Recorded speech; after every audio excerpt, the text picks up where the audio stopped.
आप देख रहे हैं 4PM न्यूज नेटवर्क। क्या होगा अरविंद केजरीवाल का? जमानत मिलेगी या पार्टी टूट जाएगी? सरकार गिरेगी या राष्ट्रपति शासन लगेगा? क्या अप्रैल के बाद 8 अप्रैल के बाद मोदी सरकार के कुछ मंत्रियों को जेल जाना पड़ सकता है? कुछ अफसरों के लिए सुप्रीम कोर्ट आदेश दे सकता है?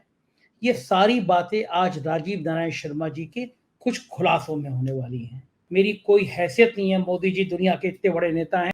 अब समय है राजीव नारायण जी के पास चलने का। उससे पहले रिक्वेस्ट, नीचे ज्वाइन बटन है, उसको ज्वाइन को दबाइएगा, सब्सक्राइब करिएगा, अपना प्यार बनाए रखिएगा। चलते हैं राजीव नारायण जी के आज बहुत बड़े बड़े खुलासों के पास। 4PM न्यूज नेटवर्क में स्वागत है राजीव जी आपका। होली की ढेर सारी शुभकामनाएं। और इन दिनों तो मुझे लग रहा है कि हनुमान जी आप पे विशेष कृपा कर रहे हैं। आप जो जो बोल रहे हैं वो लगातार सही हो रहा है। आपने सुप्रीम कोर्ट के फैसलों की बात कही थी, वो बात सही हुई। आपने कहा था कि स्टेट बैंक के पक्ष में फैसला नहीं आएगा, बहुत कड़ा निर्णय होगा, वो सही रही। और सबसे ज्यादा महत्वपूर्ण बात, आपने कहा था कि 17 तारीख तो बीती है, 17 तारीख, इस 17 तारीख से भारतीय जनता पार्टी की बुरी स्थिति शुरू होगी, मानसिक भ्रम की स्थिति शुरू होगी। कुछ फैसले ऐसे होंगे जो बहुत खराब होंगे और कुछ फैसले दिखाई दे रहे हैं जनता को जो बहुत खराब हो रहे हैं। हनुमान जी से डायरेक्ट तार जुड़ा रहता है आपका। आजकल जो आप बोल रहे हैं वो सही होता जा रहा है। कैसे आकलन किया था और क्या क्या लग रहा है आपको? कि एक तो ज्योतिष के ऊपर विश्वास होता है। देखिए, मेरे पास कोई माध्यम तो नहीं है, मैं तो केवल गणना के ऊपर कर रहा हूं। मैं घर से भी नहीं निकलता हूं, आपको बता देता हूं। मैं घर में कैद होकर रह गया हूं। मेरे दोनों बच्चे तो विदेश में हैं, मेरी वाइफ टीचर है तो वो स्कूल चले जाती है, अकेला मैं हूं। तो कुछ कंसल्टेशन करता हूं। राजीव जी, आप दर्शकों को गुमराह मत करिए। आप ये कहिए कि अब आपके पास इतने जबरदस्त क्लाइंट हो गए हैं कि आपको घर से निकलने नहीं देते। मुझे पता है किन कई राज्यों के मंत्री, नेता, अफसर, अब आप घर से निकलने लायक बचे ही नहीं है क्योंकि आपके लाइन लगी रहती है। ये मुझे पता है कि आप घर से क्यों नहीं निकल पा रहे हैं। जी जी, तो मैंने आपको बताऊं, मैंने आपके पिछले प्रोग्राम में ये कहा था कि भाजपा का जो चंद्रमा में भाजपा की जो कुंडली है, मैंने आपके दर्शकों को दिखाई थी। भाजपा की कुंडली में, ये जो भाजपा की कुंडली है, इस कुंडली में चंद्रमा में बुध की दशा शुरू हुई और बकायदा एक्सप्लेन किया था उसका लॉजिक कि भाई चंद्रमा मन का कारक है और बुद्धि क्या नाम है, बुध जो है बुद्धि का कारक है। और हम अपने डे टू डे लाइफ में देखते हैं कि मन और बुद्धि में कॉन्ट्रडिक्शन रहता है, हमेशा 36 का आंकड़ा रहता है। तो इसको हम ज्योतिषी, हमने रिसर्च में ये देखा कि इसमें लोगों के गलत निर्णय होते हैं। जब भी किसी की भी व्यक्ति की दशा आ जाए या संस्था की दशा आ जाए तो उससे गलत निर्णय होते चले जाएंगे। तो मैं आपको यही बात बता रहा हूं कि क्या जरूरत थी कि एसबीआई को आगे करके, पहले तो आपने 4 महीना, एसबीआई के चेयरमैन की क्या औकात है सुप्रीम कोर्ट के सामने, उसको आगे करके आप क्या इंफॉर्मेशन टालना चाहते थे? और 4 महीने का समय कौन मांग रहा था? किसको फायदा होता उस 4 महीने का? निश्चित रूप से भाजपा को, सरकार को, कि उनके खुलासे बच रहे थे। और एसबीआई के चेयरमैन की ऐसी धतपिटी के नाक रगड़ता हुआ उसने 24 घंटे में सारी इंफॉर्मेशन दी। कहां वो 4 महीने मांग रहा था? उसके बाद आप देख रहे हैं कि निरंतर आप कैसे कैसे महंगे वकील, आप एसबीआई के चेयरमैन, अगर आपको हरीश साल्वे को हायर करता है, हरीश साल्वे जैसा देश का टॉप मोस्ट वकील जिसको करोड़ों रुपए फीस होती होगी, उस फीस का पैसा क्या एसबीआई के चेयरमैन अपनी सैलरी से देगा क्या? हमारे आपके पब्लिक के टैक्स के पैसे से उसकी फीस क्यों जानी चाहिए? एसबीआई उस निर्णय को डिफेंड क्यों कर रही थी? एसबीआई को जरूरत नहीं थी, एसबीआई की ड्यूटी थी। अगर सुप्रीम कोर्ट देश हित में, प्रजातंत्र के हित में कोई इंफॉर्मेशन मांग रहा है तो वो उसकी 24 घंटे में नहीं बल्कि 1 घंटे में उसको इंफॉर्मेशन देनी चाहिए थी। तो उसके लिए आपने महंगे महंगे वकील किए। फिर आप तो एक गलती तो ये हो गई, मति भ्रष्ट होने का मतलब आपने एसबीआई से वो करवा के जो करवाया, जो बेचारे एसबीआई के चेयरमैन की भी बुरी धत पिटी, और आपकी जो पिट रही है सो वो पिट रही है, वो आगे लगातार सिलसिले में हम दे लेंगे। इसके बाद आपने एक और काम किया, प्रॉक्सी जो है कॉर्पोरेट का प्रॉक्सी वकील बना के मुकुल रोहतगी को ले आए आप। तो आपने, मैंने तो लाइव देखी थी वो प्रोसीडिंग, जब चीफ जस्टिस उसमें बोल रहे थे, मुकुल रोहतगी की भी बैंड बजा दी उन्होंने।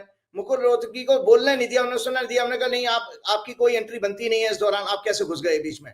इसी तरह सॉलिसिटर जनरल जो आपके हैं तुषार मेहता जी, उनको आप जो है ये कह रहे हो कि सोशल मीडिया पे लोग हमारी परसेप्शन को खराब कर रहे हैं, हमारी इमेज को खराब कर रहे हैं, जगह जगह के बयान देकर के प्रशांत भूषण वगैरह बोल रहे थे ना, छोटे छोटे इंटरव्यू दे रहे थे।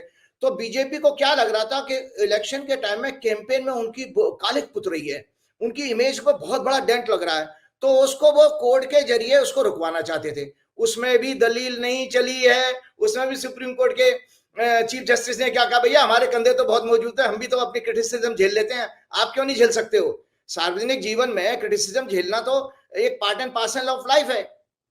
तो आपने देखा कि एक साथ जो टॉप की जो एडवोकेट थे वो एक साथ धराशायी हो गए सुप्रीम कोर्ट के आगे।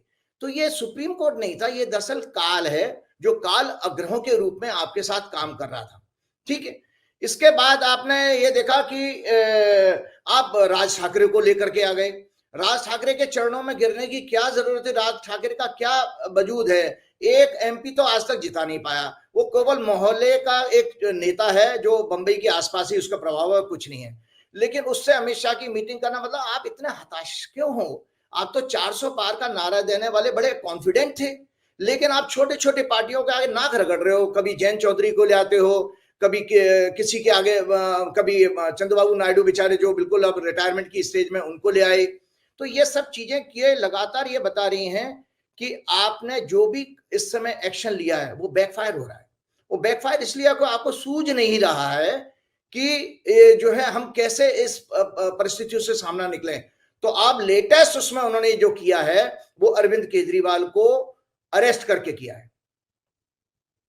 ये एक सेकंड, ये कौन सा ग्रह था जिसकी वजह से भारतीय जनता पार्टी को ये गलत फैसले लेने पड़ रहे हैं? कौन सी ग्रह की स्थिति थी जो आपने बताई थी? मैं दर्शकों को समझवाना चाहता हूं एक बार, ऐसा क्या हो गया था जो जितने आपने अभी फैसले गिनाए ये सब गलत फैसले थे वाकई में? कौन सा ग्रह ऐसा खराब था जो भाजपा को ये सब करने पे मजबूर कर रहा था? क्योंकि देखिए, आपके दर्शक जानते हैं, जो मैंने अभी हॉरोस्कोप थोड़ी देर पहले दिखाई थी, उसमें भाजपा का नीच का चंद्रमा, एक तो नीच के चंद्रमा के अंदर वेवरिंग बहुत होती है, उसकी निर्णय लेने की क्षमता बहुत कमजोर होती है, वो बहुत निर्णय बदलता बहुत है। ऐसा व्यक्ति, कोई व्यक्ति भी होगा ना, वो उसके अंदर भी एक वीकनेस जरूर होगी, माइंड की वीकनेस मानी जाती है नीच का चंद्रमा, उसकी दशा।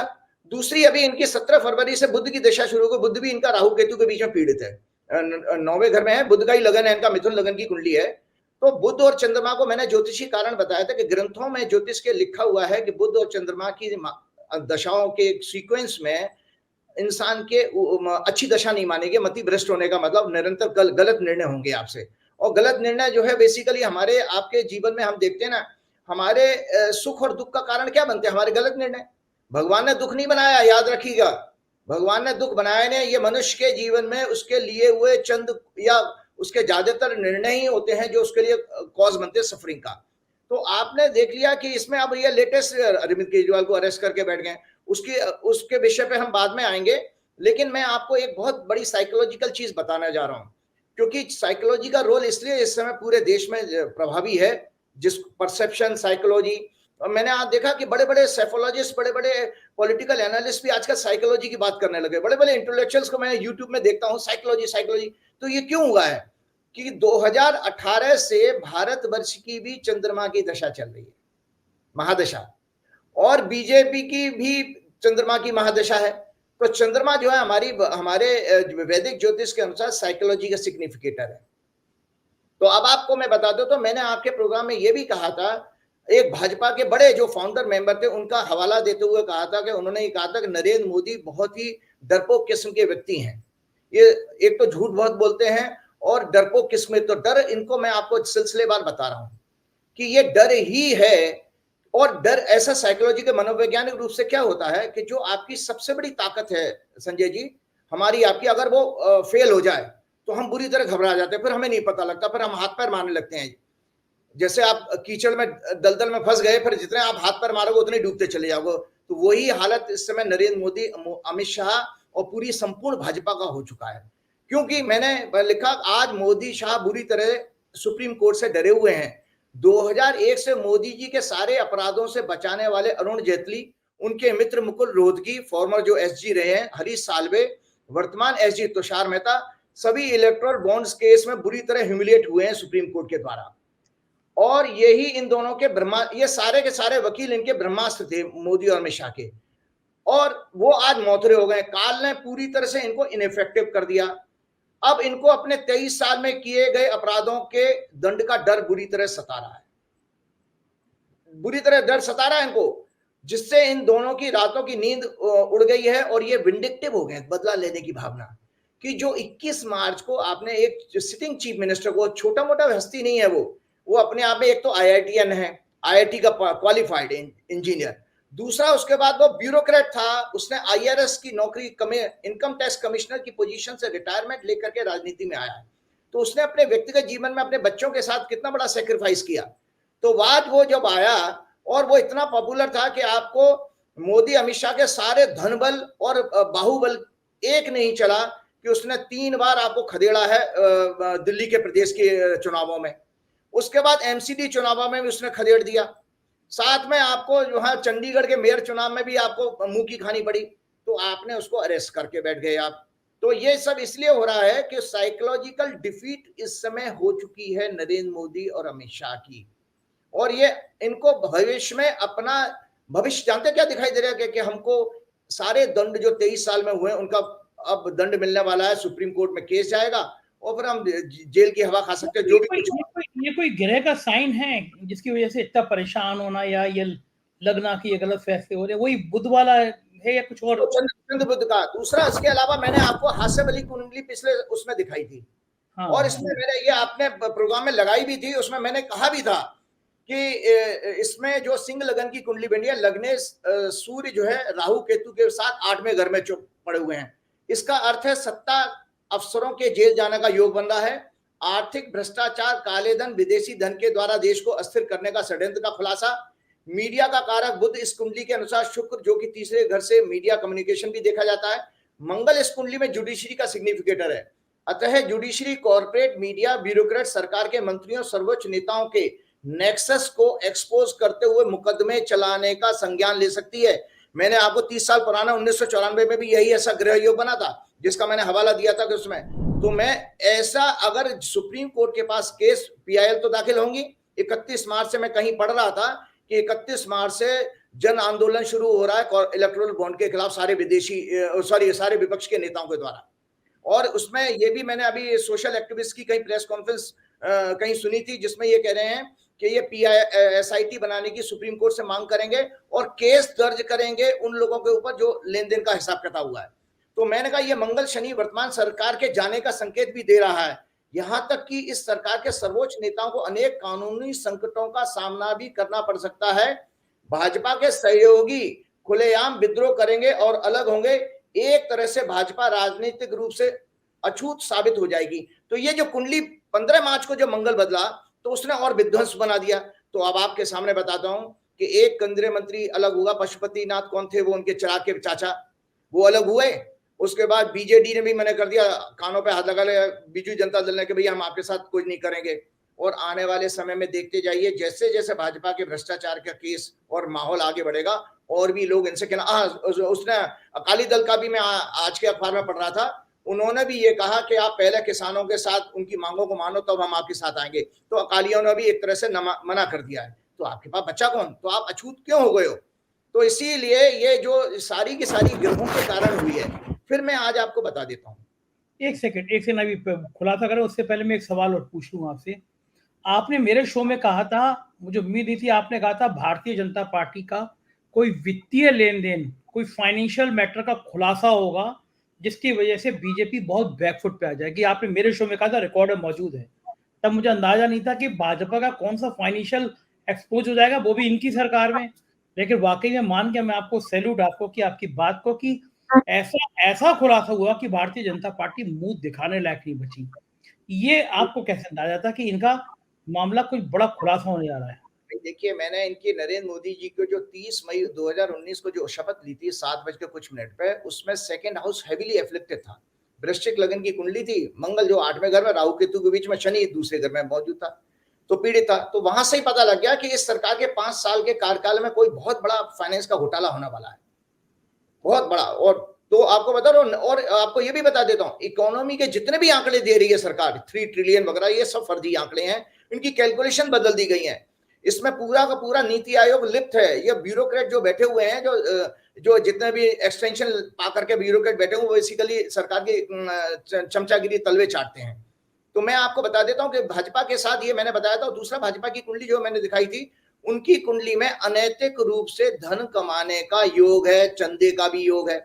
चंदा दर्शकों की सुविधा के लिए बता देता हूं, चंदा जो है बेसिकली उसको चैरिटी कहते हैं, डोनेशन कहते हैं। डोनेशन हमारे वैदिक ज्योतिष में 12वें घर से देखी जाती है। अगर 12वें घर में शुभ ग्रह हो तो वो चंदा कहलाता। सुन लेंगे दर्शक, मेरी बात को सुने, 12वें घर में अगर शुभ ग्रह हो तो वो चंदा कहलाता है। अगर वहां पर पाप ग्रह हो तो वो एक्सटॉर्शन कहलाता है, वो रैंसम कहलाती है, फिरौती कहलाता है। और दूसरी फिरौत रिश्वत देखी जाती है 8वें घर से। तो बीजेपी की कुंडली में तीसरे घर में सारे के सारे पाप ग्रह बैठे हुए हैं, तो और इनका लग्नेश बुध भी उसी एक्सिस में है। तो इस तरह बीजेपी की कुंडली में अनैतिक रूप से धन इकट्ठा करने का योग है। यही रीजन है कि इसी पार्टी का, बता दिए कौन सी पॉलिटिकल पार्टी है देश में आजाद भारत के बाद जिसका कि पार्टी प्रेसिडेंट 1 लाख रुपए की रिश्वत लेते हुए पकड़ा गया? बंगारू, वो होते हैं ना आपके क्या नाम थे, बंगारू लक्ष्मण। हाँ, तो अब आपको मैं बताना, तो मैंने आपके लगभग हर प्रोग्राम में ये बात करी है। मैं दर्शकों को इसलिए रिपीट कराना चाहता हूं कि आप छोटी छोटी भविष्यवाणियों को ट्रैक करते हो। इस भविष्यवाणी को क्यों नहीं ट्रैक किया कि मैं अकेला ज्योतिषी हूं पूरे देश में जो भाजपा और इंडिया के कुंडली पर ही चर्चा करता। मैंने नरेंद्र मोदी की हॉरोस्कोप चर्चा नहीं की क्योंकि है ही नहीं हॉरोस्कोप, उनकी गलती समय है। और व्यक्ति की कुंडली से ज्यादा महत्वपूर्ण कुंडली होती है संस्था की कुंडली। देखिए, व्यक्ति तो आते जाते रहते हैं लेकिन संस्था हमेशा जीवित रहती है। तो संस्था की कुंडली से एक चीज को, कॉज को पकड़ना बहुत आसान है। तो मैं सिलसिलेवार, आपको जरा सा आप समय दीजिए, मैं आपको सिलसिलेवार पढ़ के बताता हूं कि क्या क्या घट गया है इस समय।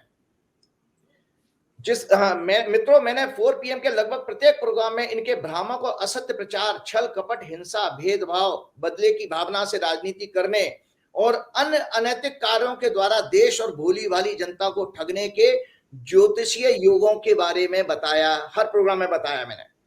मोदी शाह 2014 में भ्रष्टाचार के खिलाफ आवाज उठाते हुए काला धन वापस लाने और प्रत्येक देशवासी के खातों में 15-15 लाख रुपया जमा करने के वायदे के साथ सत्ता में आए थे।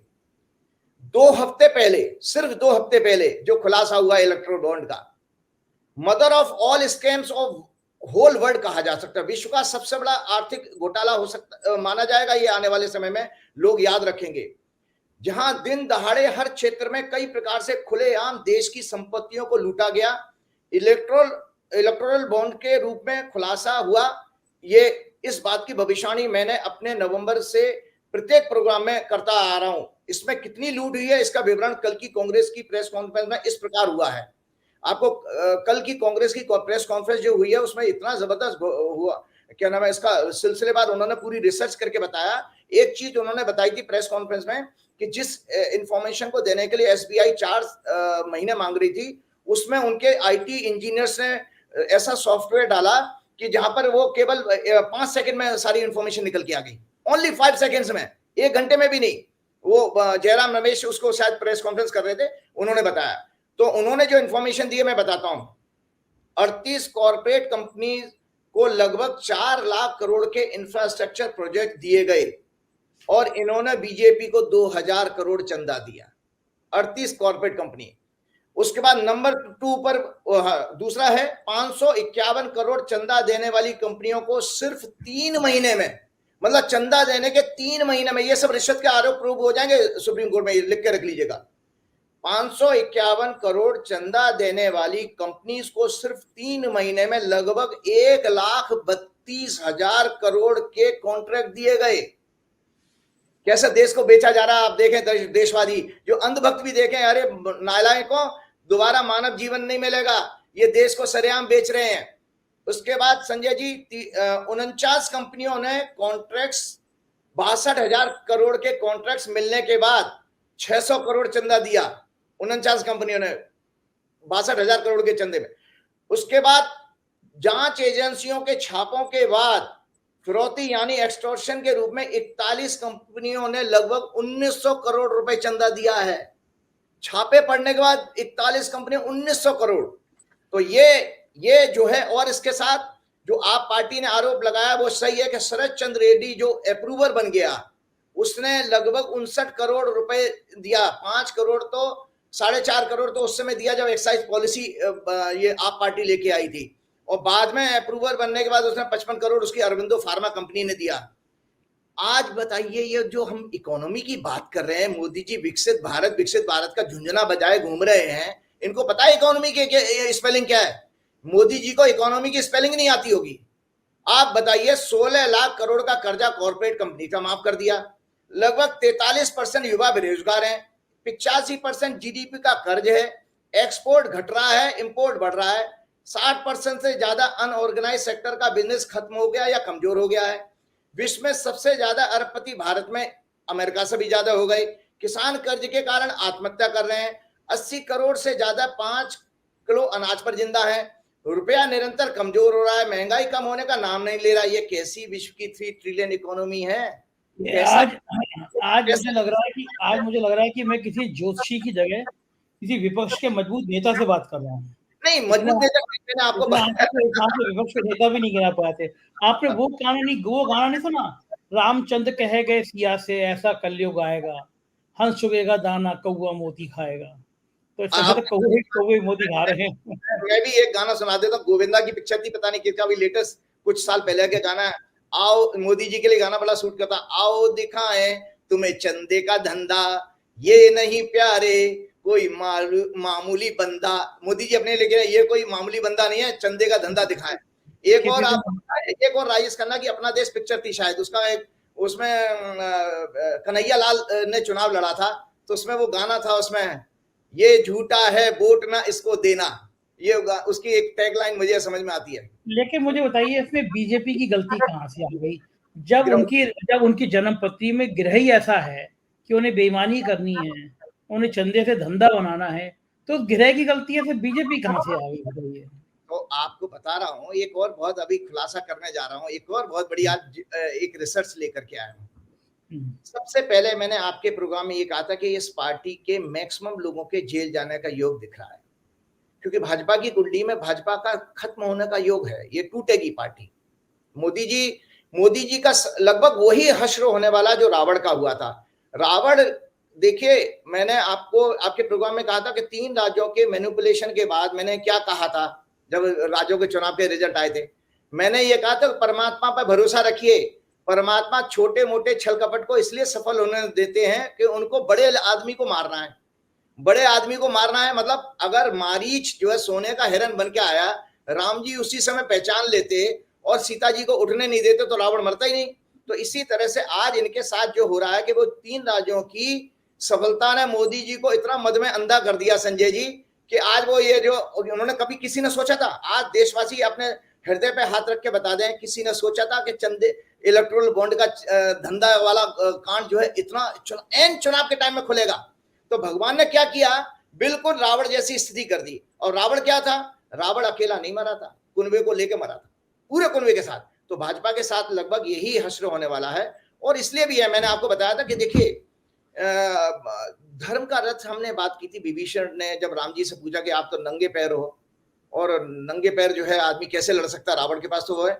तो धर्म का अर्थ, धर्म रथ का अर्थ जो भगवान ने बताया विभीषण को, कि शौर्य और धैर्य इसके 2 चक्र होते हैं, सत्य और शील, शील कहते हैं चरित्र को, इस रथ की ध्वजा और पताका है।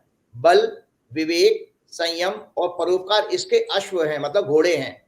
कृपा, क्षमा और समता इस रथ की लगाम है। अब आप बताइए, नरेंद्र मोदी और भाजपा के पास इस धर्म के रथ का एक भी चिन्ह बता दीजिए कोई, जो मैंने बताया। मैं दोबारा, शौर्य और धैर्य इसके 2 चक्र है ही नहीं इनके पास, सत्य और शील इनके पास है ही नहीं, रथ की ध्वजा पताका। बल, विवेक, संयम और परोपकार इनसे कोसों दूर है, इस नाम के घोड़े है ही नहीं इनके पास। कृपा, क्षमा और समता ये जानते ही नहीं, रथ की लगाम भी नहीं है इनके पास। तो ये ऐसे केस में, और मैं आपको बता रहा हूँ, जो वीरों की बात करी है नरेंद्र मोदी, अपने आप को एक अकेला सब पे भारी कहते हैं, तो वीरों की व्याख्या शास्त्रों में क्या की गई है? 5 प्रकार के वीर कहे। रणवीर, जो युद्ध भूमि में वीर है, मोदी जी है ही नहीं। दानवीर है ही नहीं, वो तो चंदा खाने वाले हैं।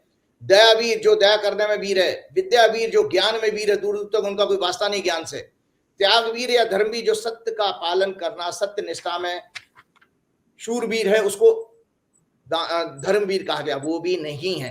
ये सब मैंने शास्त्रीय चीज इसलिए बताई है क्योंकि जो धर्म, संस्कृति और हिंदुत्व की बात करने वाले आदमी, और आपने देखा न, किस तरह से राहुल गांधी के शक्ति वाले एक बयान को कैसे तोड़ मरोड़ करके उन्होंने वही रोना धोना किया। नरेंद्र मोदी जी के चीजों से मुझे लगता है उनका बचपन में संगत अच्छी नहीं रही होगी, वरना अच्छा, वो मुझे ये बताइए राजीव, आप इतना नाराज क्यों रहते हैं मोदी जी से?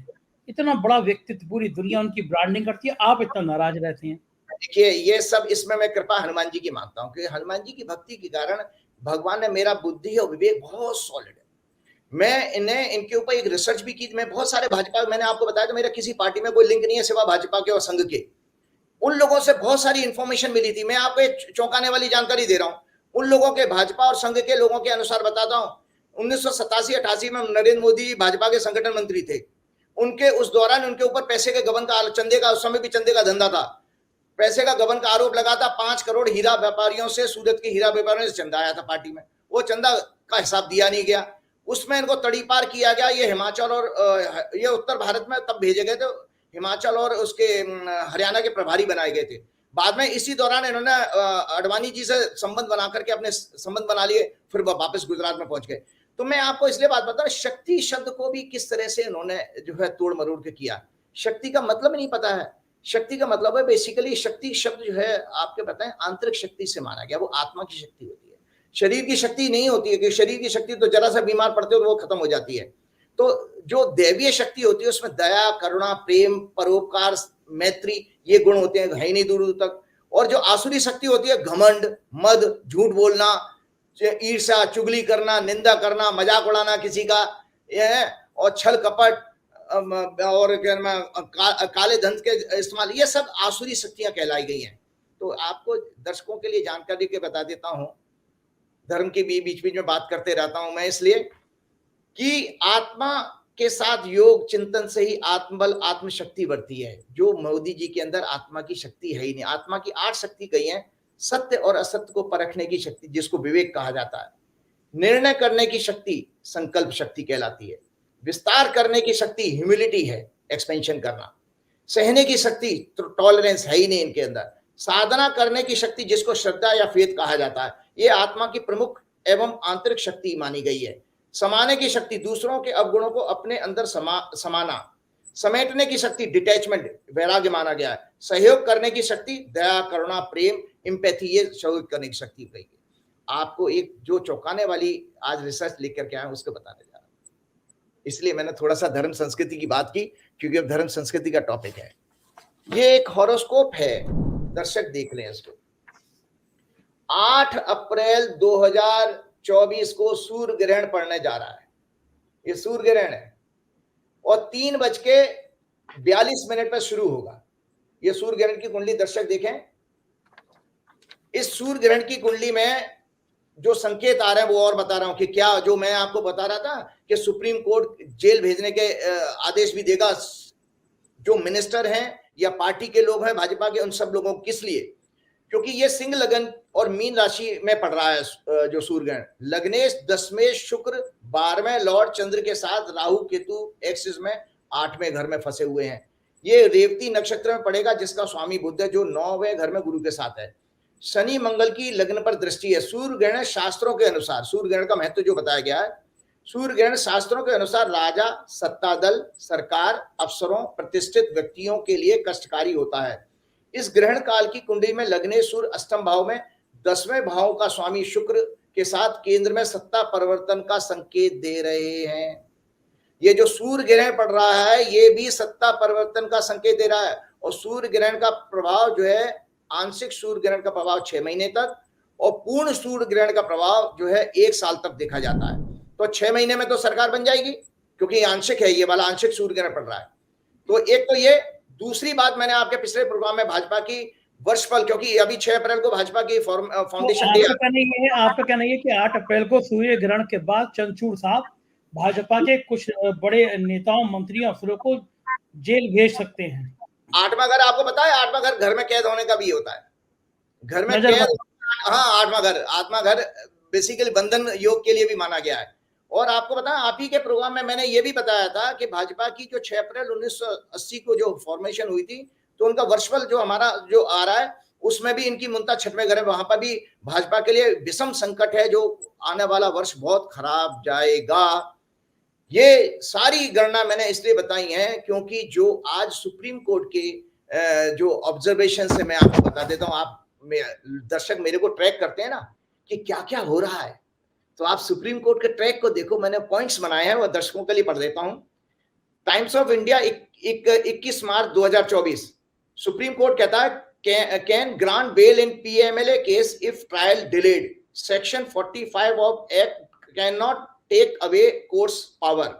ये पीएमएलए के वजह ये लोग जमानत नहीं दे, झूठे धाराएं लगा लगा के केस बढ़ाते रहते, मनीष सिसोदिया 1 साल से बनते, तो सुप्रीम कोर्ट ने संज्ञान लिया कि हम उसमें बेल दे देंगे, ये हमारी आप बेल देने की पावर को आप छीन नहीं सकते हैं। Section 45 of PMLA does not take away right to be released on bail. Constitutional mandate is the higher law and is the basic right of the person charged of an offense and not convicted that he be ensured and given a speedy trial. If you ED को चेतावनी देते हैं, if you ED keep filing charge sheet, then the person would remain in jail without trial. You cannot keep someone inside for an indefinite period without trial. ये supreme court ने अभी 2-3 दिन पहले judgement में दिया था, संजीव खन्ना जी थे। उसके बाद 22 मार्च को आप सुनिए, मैं ट्रैक करिए कि मैंने जो शनि मंगल का 10वें घर में जुडिशरी का कॉम्बिनेशन बताया, तो दर्शक देखें कि 15 तारीख से क्या बात हो रहा है। 22 तारीख का Times of India, SC stays government notification activating fact check unit, जिससे के वजह से आप लोग पिछले परेशान हो रहे थे कि यूट्यूबर्स के लिए उनके लिए बड़ी परेशानी होने वाली है, सुप्रीम कोर्ट ने उसको भी स्टे कर दिया, क्योंकि उन्होंने सुप्रीम कोर्ट कहता है putting a premium on freedom of speech and expression, preventive detention, और अब एक और उन्होंने दे दिया, preventive detention can not be misused for law and order issue on internet. Court says the centres March 20 notification which was intended to stop a fake post and distortion of action of union government. SC said matter involves serious constitutional issues related to freedom guaranteed by Article 19. Supreme court ने संज्ञान लिया, आपका वो stay कर दिया, तो आप लोगों की जान बच गई। और हम भी कभी कभी यूट्यूब पे या ट्विटर पे डाल देते हैं, पोस्ट दे देते हैं, बच गए, नहीं तो जेल की हवा खा रहे होते। रामदेव अनकंडीशनल माफीनामा against contempt case, order against Tamil Nadu government, Ravi जो बहुत हिकड़ी आ रही थी उसको, रवि को उसकी हिकड़ी निकाल दी। SC observation against selection of ECs, election commissioner के ऊपर भी उन्होंने स्ट्रक्चर पास कर दिया है। Our concern is the way the selection was carried out when the government knew that matter was sub judice. जब ये सब जुडिस था तो आपको इतनी जल्दबाजी करने की क्या जरूरत है, सुप्रीम कोर्ट कहता है। 23 मार्च का Times of India, SC rejects government plea, says ED has to give reasons of arrest in writing before taking the accused into custody. Agencies can not arrest a person merely because he or she didn't respond to his queries and summons.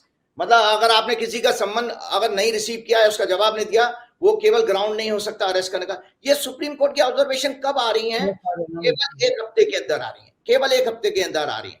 तो मैं आपको दर्शकों को थोड़े से, आपके दर्शकों के लिए जानकारी के लिए बता देता हूँ, हमारे कॉन्स्टिट्यूशन राइट है, right to freedom, right to equality, right to freedom of religion, right against exploitation, right to constitutional remedies, cultural and educational rights. Constitution says that the responsibility of the legislature is not just to provide fundamental rights, but also, more importantly, to safeguard them. They act as limitations on the powers of the legislature and executive under Article 13. And in case of any violation of these rights, the SC and Supreme Court and High Court of States have the power to declare such legislative or executive action as unconstitutional and void. तो ये हमारे संविधान में लिखा हुआ है। तो आज मैंने डिटेल में व्याख्या कर दी, और एक टॉपिक आपकी आज्ञा से मैं EVM के बारे में भी बोलना चाहता हूँ। हमारे जो चीफ इलेक्शन कमिश्नर साहब हैं, बहुत आनंदित होकर के शेरों शायरियां कर रहे थे जब चुनाव डिक्लेयर हुआ था, जब चुनाव अनाउंस किए हैं। EVM से चुनाव कराना जनता, प्रजातंत्र और धर्म के अनुसार सबसे बड़ा धोखा है, धर्म के अनुसार भी धोखा है। क्यों है? इसका कारण है और अपराध भी है। डेमोक्रेसी में राजा जनता ही होती है, बाकी सब उसके नौकर, क्योंकि जनता के टैक्स के पैसे से ये सभी सैलरी पाते हैं। सरकार के खर्चे भी इसी से चलते हैं, जनता ही इसको इस एब्सर्ड टेक्नोलॉजी का जीरो, जनता को इस एब्सर्ड टेक्नोलॉजी का जीरो नॉलेज है। इतना ही नहीं, सभी स्टेक होल्डर, ईसी, अफसर, पॉलिटिकल पार्टी, सरकारी तंत्र इसकी कोई जानकारी नहीं रखते हैं, इसके बारे में इनको जीरो नॉलेज। अगर पूर्ण जानकारी किसी के पास है तो केवल मैन्युफैक्चरर के पास है, जो कि सरकार के अधीन एक पीएसयू है। ईसी इसकी एक्यूरेसी का बेसलेस लॉजिक दे रहे थे इलेक्शन कमिश्नर। वो मेरी बात को सुनेंगे तो वो मेरे प्रोग्राम देखते हैं, मैं मेरे पास जानकारी है, वो पूरा मेरा प्रोग्राम देखते हैं, उनको सुने। इसी इसकी एक्यूरेसी का बेसलेस लॉजिक देते हुए भूल गए कि किस तरह विश्व आज लेटेस्ट टेक्नोलॉजी आर्टिफिशियल इंटेलिजेंस से बुरी तरह से पीड़ित है। सभी मिसयूज इस समय सारे विश्व में डीप फेक का मिसयूज से सब लोग परेशान हैं। व्हाट्सएप, फेसबुक, इंस्टाग्राम, एक्स सभी समय समय पर अपनी टेक्नोलॉजी को बचाने के लिए प्रयास करते रहते हैं, यानी उसमें भी मैनिपुलेशन हो जाती है, ये भी फुल प्रूफ नहीं है। हमारा देश 70% से ज्यादा, संजय जी, हमारा देश 70% से ज्यादा गांव देहात में बसता है। सही बात है। सिर्फ 10% रिच को छोड़कर 90% देश में सामान्य या गरीब लोग हैं, 10% पैसे वालों को छोड़। शिक्षा का स्तर भी बहुत उसका अच्छा नहीं है, उनका ज्यादा अच्छा नहीं है। याद रहे, बैलेट पेपर से वोट करने में हमारे देश की जनता को मनोवैज्ञानिक रूप से एक आत्मसंतुष्टि मिलती है, इनर सेटिस्फेक्शन मिलता है, क्योंकि वो जानता है, वो बिना पढ़ा लिखा गरीब आदमी, कि उसका बहुमूल्य मत, उसका विश्वास उसके पसंद के व्यक्ति या उस पार्टी को गया है। उसको ठप्पा लगाते हुए अंदर से खुशी होती है। तो इसीलिए मैंने कहा कि ये जो मशीन से प्रजातंत्र का भाग्य का निर्धारण करना सरासर धर्म के नाम पर अधर्म है। और मैं आपको इसलिए बात बता रहा हूं कि सुप्रीम कोर्ट की बात कर रहा हूं, तो चैप्टर 4 में गीता में भगवान ने, सुप्रीम कोर्ट क्या ईवीएम को लेके भी कोई फैसला कर सकता है? देखिए, मैं जनता को करना है, और कौन करेगा ये सब भगवान के ऊपर छोड़ दिए। काल स्वयं भगवान के रूप, भगवान ने जो कहा है इसमें एश्योरेंस, लोग निराश हो जाते हैं ना जल्दी। तो ये गीता में भगवान ने चैप्टर 4 के 8वें श्लोक में क्या कहा है, परित्राणाय साधूनाम विनाशाय च दुष्कृताम धर्म संस्थापनार्थाय संभवानी युगे युगे, कि मैं साधु पुरुषों का उद्धार करने के लिए, पाप करने वालों का विनाश करने के लिए और धर्म की अच्छी तरह से स्थापना करने के लिए मैं युग युग में प्रकट होता हूं। तो आज जो सुप्रीम कोर्ट ने जो इलेक्टोरल बॉन्ड का खुलासा किया, वो एक तरह से दर्शक ये माने, विश्व के लोग, हम सब लोग मांगे, आपकी कोई ताकत नहीं थी, किसी राजनीतिक पार्टी की कोई ताकत नहीं थी कि बीजेपी को चारों तरफ, चारों खानों में एक्सपोज कर दे। ये केवल और केवल सुप्रीम कोर्ट के द्वारा हुआ है। और सुप्रीम कोर्ट को कौन वर्क कर रहा है? एक ज्योतिषी ने तो ग्रहों का योग बता दिया। तो मैं तो काल का गणक हूं, मैं ज्योतिषी का मतलब है काल गणक, मैंने काल की गणना करके बताई, तो वो ईश्वर के रूप में आपके सामने आई। एक जाते जाते अरविंद केजरीवाल जी के बारे में मैं थोड़ा सा बोलना चाहूंगा। हाँ, ठीक बात है। आपने कांग्रेस की, बीजेपी की, सबकी कुंडली देख ली, आम आदमी पार्टी की भी कुछ बता दीजिए, दिन अच्छे नहीं चल रहे हैं। देखिए, अरविंद केजरीवाल जी की कुंडली मेरे पास इसलिए ऑथेंटिक है कि इनकी पत्नी हमारे ज्योतिष गुरु के.एन. राव जी के पास जाया करती थी जब ये सर्विंग थे, अफसर थे। तो अरविंद केजरीवाल का 16 अगस्त 1968 का जन्म है, 7:35 का जन्म है। और अरविंद केजरीवाल जी के लिए 21 तारीख का दिन ही बहुत भारी था। 21 तारीख का दिन, मैं आपको दर्शकों को बता दे तो बंधन योग होते हैं। जैसे कुंडली में आप राजयोग देखते हो ना, धन योग देखते हो, राजयोग देखते हो, इसी तरह से जेल जाने का भी योग होता है। अगर आपके लगन और सेकंड हाउस और 12th हाउस में बराबर प्लेनेट हो, तीसरे और 11वें घर में बराबर प्लेनेट हो, चौथे और 10वें घर में बराबर प्लेनेट हो, 5 और 9 में बराबर प्लेनेट हो, तो ये बंधन योग बनता है। इसके अलावा कुछ ग्रह जो है दृष्टिकोण होता है, सर्प दृष्टिकोण कहते हैं, उसकी डिग्री होती है। सांप का मतलब है सांप कुंडली मार के बैठ जाता है, तो उसको बंधन माना गया है। तो अरविंद केजरीवाल जब अरेस्ट हुए हैं 21 मार्च को, उस समय उनकी जो कुंडली में दशा चली, वाई ही वाज जेल्ड, आप दर्शकों को दिखाइए ऊपर करके, जब आप इस दर्शकों को कुंडली दिखाएंगे तो उस दिन उनकी दशा थी बृहस्पति में राहु में मंगल, मंगल में चंद्र, चंद्र में सूर्य।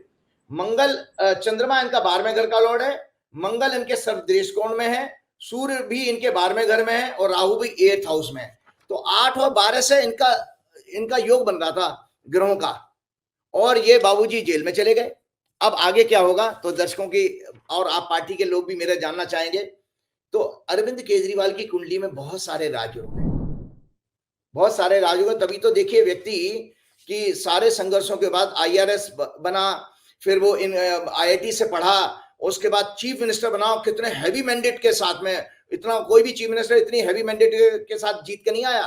पंजाब में भी आया तो क्या देखो पूरी झपकी पूरी झाड़ू लगा दी, उनका झाड़ू चुनाव चलनी है। तो इनके अरविंद केजरीवाल का अभी 22 मार्च से शनि की महादशा शुरू हो चुकी है, 19 बरस की, और 21 को बृहस्पति खत्म हुई, तो जाते जाते बृहस्पति उनको पकड़ा गए। अरविंद केजरीवाल का होगा क्या, देश जानना चाहता मुझसे, मैं बताता हूं। अरविंद केजरीवाल को जमानत हो जाएगी, पहली बात तो ये बता देता हूं। और अरविंद केजरीवाल कितने दिन में हो जाएगी, अभी बता रहा हूं। His mahadasha of Shani has started from 22 March. यद्यपि ये नीच का है, परंतु 9वें घर में प्लेस है, 12वें घर के चंद्रमा के साथ, लग्न से 5वें घर का स्वामी बृहस्पति इसको देख रहा है, इसलिए ये दार्शनिक भी हैं और डिटैचमेंट भी, समाज सेवा भी, उनकी फिलोसफिकल है ये। तभी तो आप देखो शर्ट बाहर निकाल के बैठे पहनते हैं, वो शर्ट इन करके नहीं पहनते कभी भी, आप देखो वैसे ही पहले मफलर डाल के आ जाते थे। तो दार्शनिक भी हैं और उन्होंने समाज सेवा के लिए IRS की जॉब छोड़ी। ये वैराग्य का कॉम्बिनेशन है ज्योतिष में, शनि और गुरु का कॉम्बिनेशन, डिटैचमेंट का कॉम्बिनेशन और फिलॉसफी का कॉम्बिनेशन माना जाता है। गोचर में शनि इनके 7, अभी गोचर में आप क्यों बेल हो जाएगी उसका जवाब सुन लीजिए। गोचर में शनि इनके 7वें घर से अभी ट्रांजिट कर रहा कुंभ राशि में, जो प्रतिष्ठा मान सम्मान का है, और 10वीं दृष्टि से ये चौथे घर को दिख रहा है। चौथा घर होता है हमारे घर का सुख। आप किसी को जमानत कब होती है ज्योतिष में, ये भी बता देता हूं, मैंने जेल योग तो बता दिए। जब आपका चौथा घर होता है डोमेस्टिक हैप्पीनेस, अपना स्वयं का घर, जिस समय चौथा घर एक्टिवेट हो जाए उस समय आप घर वापस आ जाओगे जेल से। तो चूंकि शनि इनका जो इसकी महादशा 22 से शुरू हो गई है और 10वीं दृष्टि से चौथे घर को देख रहा है, यानी सिंहासन और अपने घर को देख रहा है, तो ये वापस आ रहे हैं। 26 मार्च को, अब जब बेल कहां से होती है, 26 मार्च को बुध जो इनका लाभेश है, जो 9वें घर में जुडिशरी के भाव में आएगा, अभी मेष में आ जाएगा 26 मार्च को। इनकी कुंडली का 9वां घर होता है जुडिशरी का घर, तो उनको बेल मिल जाएगी। 26 मार्च के बाद जो भी मैटर आएगा उसमें इनके लिए बेल का रास्ता तैयार हो जाएगा। लग्न चार्ट में बुध इनके लग्न में 10वें लॉर्ड और तीसरे लॉर्ड शुक्र और 5वें लॉर्ड गुरु के साथ एक बहुत अच्छा संबंध बना रहा है, इसीलिए ये प्रचार भी कर पाएंगे। इनके कैरियर चार्ट में कुंभ राशि का लगन है और शनि तीसरे घर में राहु के साथ बैठा है। तो आपको बता देता हूं, राजनीतिक कद इनका बढ़ेगा, विश्व में इनकी ख्याति बढ़ने जा रही है, इनकी विश्व में ख्याति बढ़ने जा रही है। मजे की बात बताता हूं, एक कुंडली और मैं चर्चा करता हूं, यह है आम आदमी पार्टी की फॉर्मेशन कुंडली। आम आदमी पार्टी बनी 26 नवंबर 2012 को और ये लगभग 11:59 का समय है। मकर लगन की कुंडली है। अरे बाबा रे बाबा, क्या कुंडली है भैया। इनका लग्न का स्वामी 10वें घर में उच्च का और 10वें घर के सूर्य के साथ बैठा, बुध भी वहां मौजूद है। इस पार्टी का भविष्य बता देता हूं मैं आपको। ये पार्टी जो है बेसिकली संजय जी आने वाले टाइम में युवाओं में और महिलाओं में बहुत पॉपुलर होगी। इस समय आप देखिए कि जो अरविंद केजरीवाल की घटना घटी है, युवा सड़कों पे होंगे और शनि मंगल की योग जो इस समय भारत की कुंडली में 10वें घर में, वो चौथे घर को देख रहा है। भारत की कुंडली में इंडिया का चार्ट जो मैंने आपको दिखाइएगा, मैंने दिखाया भी है आपके प्रोग्राम में, इंडिया की कुंडली में दिखाऊंगा, भेजूंगा, तो उसमें आंदोलन आ रहा है, जनता आंदोलित हो रही है। तो निरंतर आने वाले टाइम में ये अभी चुनाव एक साधारण चुनाव नहीं होगा, आजाद भारत का सबसे ज्यादा मतलब कंट्रोवर्शियल चुनाव होने जा रहा है ये वाला, जिसमें लोग वोट नहीं मांगेंगे, विपक्ष की पार्टियां वोट नहीं मांगेंगी, बल्कि सड़कों पर आके आंदोलन करेंगी। ये ग्रहों का योग बन रहा है कि वो उनका आंदोलन ही वोट मांगने का एक तरीका बन जाएगा। ये लिख के रख लें दर्शक मेरे, ठीक है। आज की बात बहुत बढ़िया लगी। चलते चलते हो गया, आप हनुमान जी की एक कुछ दोहे सुनाते हैं, बड़ा अच्छा लगता है मुझे। चलते चलते मैंने आपको बताया था, आपकी आज तबीयत भी कुछ गड़बड़ थी, मैं आपको बता रहा, योग जो है बेसिकली 5 मिनट मुझे दीजिए। योग जो है 4 प्रकार के होते हैं, भक्ति योग, ज्ञान योग, कर्म योग, 3 मार्ग तो गीता में कहे गए। एक राजयोग और है, तो राजयोग में अष्टांग योग आता है और हठ योग आता है। और मैंने आपने देखा होगा, मैंने इंटेंसली जानबूझ करके पिछले 3 प्रागों में मैं प्राण प्राण प्राण प्राण की बात कर रहा हूं। क्यों कर रहा हूं? क्योंकि यही लाइफ फोर्स है। तो हठ योग बेसिकली प्राण की महत्वता बताता है। हठ का मतलब बता देना, हा होता है इड़ा नाड़ी, चंद्र नाड़ी, और ठा होता है, ठा का मतलब होता है संस्कृत में पिंगला नाड़ी, सूर्य नाड़ी। तो heart concern with the physical body and control of breath, ये केवल श्वास के ऊपर ही इसका बेसिक थ्योरी हठ योग की श्वास है। मतलब वो मानते हैं कि अगर प्राण आपके सारे नाड़ियों में बह रहा है तो आपसे ज्यादा स्वस्थ कोई हो नहीं सकता। With the physical body and control of breath, nadis are psychic passages of energy which can be compared to nerves in the physical body. जो आपकी नाड़ियां होते हैं वो नर्व से तुलना कर सकते हो आप उसकी।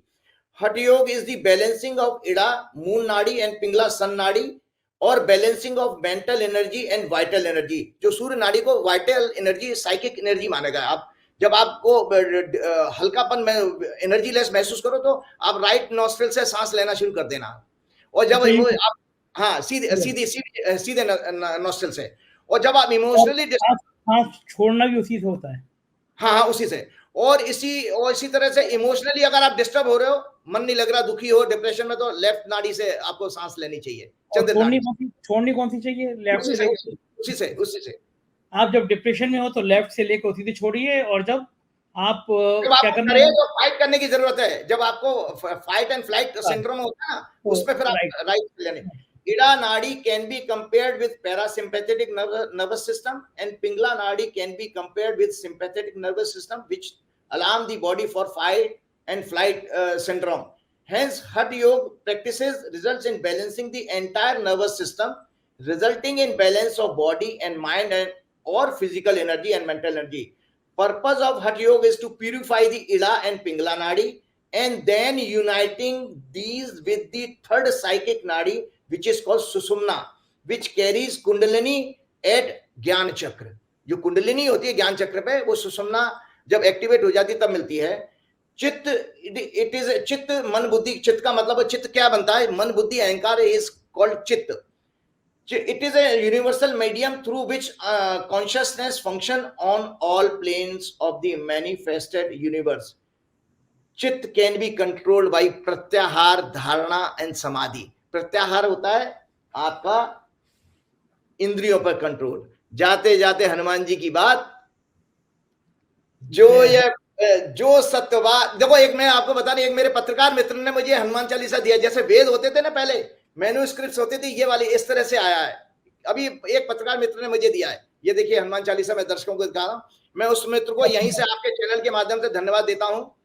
तो वो लिखते हैं, उसी पत्रकार चौपाई पढ़ता हूं, जो सतवार पाठ कर कोई छूटे महासुख कोई। मैं दर्शकों को एक बता देता हूं, 100 बार करने की जरूरत नहीं है। मैंने अपना भावार्थ जानते हो क्या निकाला संजय जी?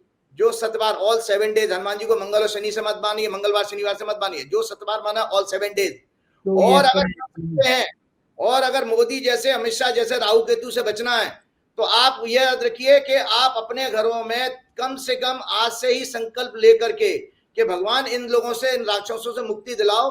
3 हनुमान चालीसा आप रोज पढ़ना शुरू कर दिए, ये भाग जाएंगे देश छोड़ के। तो जो उसमें लिखते हैं, तो 7 बार मतलब अगर हम 7 बार पढ़ते हैं तो हमारे सातों चक्र जागृत होते हैं। एक हनुमान चालीसा से एक चक्र जागृत होता है। जो यह पढ़े हनुमान चालीसा कोई सिद्ध साखी गौरीसा। मतलब ये तुलसीदास जी कह रहे हैं कि शिव और साखी गौरीसा मतलब शिव और पार्वती ये एश्योरेंस दे रहे हैं कि आपको सारी सिद्धियां प्राप्त होंगी। तुलसीदास सदा हरि चेरा कीजे तुलसीदास जी कहते हैं कि मैं हरि का ही चेला हूं, ऐसा मान करके मेरे हृदय में वास करो हे प्रभु। जय श्री राम। बहुत शुक्रिया राजीव जी, धन्यवाद, थैंक यू। तो ये थे राजीव नारायण शर्मा जी, और आज इन्होंने जो कहा वो बिल्कुल हिला देने वाला था। खास तौर से आम आदमी पार्टी बहुत गदगद होगी। उनका भविष्यवाणी है कि ये पार्टी इतिहास रचेगी, बहुत आगे जाएगी। कैसी लगी बातचीत आपको? अपनी राय से जरूर अवगत कराइएगा। प्यार बनाए रखिएगा। शुक्रिया, थैंक यू।